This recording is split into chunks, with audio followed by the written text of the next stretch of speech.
to Mrs. Peach's Thrifty Living. I'm so happy you're here today. And I've been wanting to do this for quite a while, and I'm outside, so we'll see how noisy it is or how you can hear me.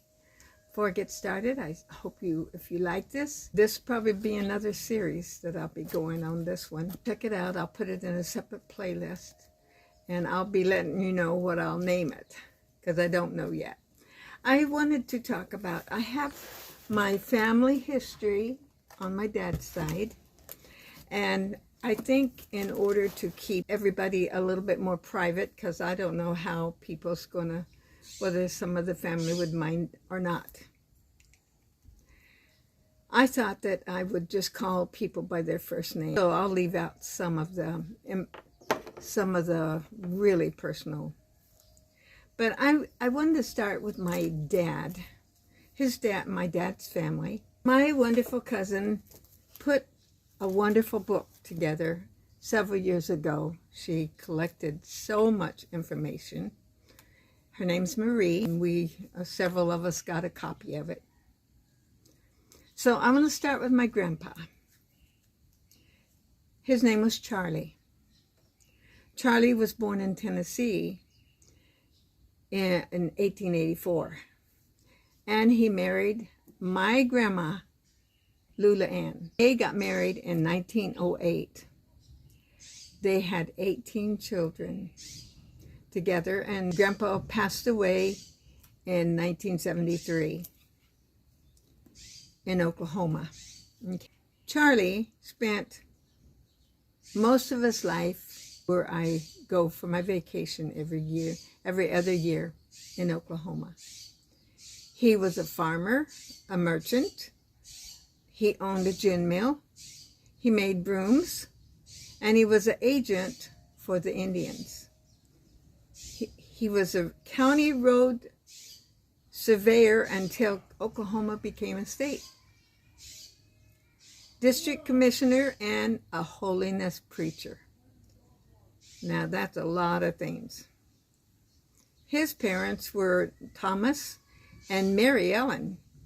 And one of the boys, one of Grandpa's sons, remembers that his dad talked about coming to Oklahoma in a wagon train.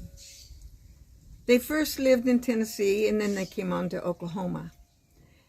They moved into the western part of the state for some time before they moved back to where they settled and where a lot of my family are from. Charlie was a district commissioner before Oklahoma became a state, which I already said. I'm kind of reading from this, so some of it may be repeats. Then, after Oklahoma was a state, he became the first county commissioner. During the time Charlie and Lula were courting, was to have a social that they would auction off the girls' box suppers. You guys have heard of those before, I'm sure. The person bidding the highest was able to then have supper with the girl. Well, Charlie had his eyes on Lula's box, but there was another man that had an eye out for Lula too. Charlie and this other man were arguing about who was going to be with the prettiest girl there. When it came to time to bid for the supper, this other man bid $10 for Lula's box. Remember, this was a long old time ago. When was it? It was 1908. Okay. $10, that's a lot of money. Charlie walked up to the table, and he laid a $20 bill down on the table. The other man reached in his pocket and pulled out $20 and bid higher. You can hear the dove in the background. I guess it's a dove. Charlie picked his money up off the table and left. Okay, the other man won the box lunch, but Charlie won Lulu. When Charlie and Lulu was talking about getting married, they discussed having children. Charlie told Lula he wanted to raise a baseball team of boys, which he did, plus a few more. He had 12 boys and 6 girls. I'll get to that later. Charlie was a man who had great compassion for people with less than he had. His home was always open to anyone. He would find work for people, or if there was no work, or the corpse, C-O-R-P-S, were poor, which I don't really understand that.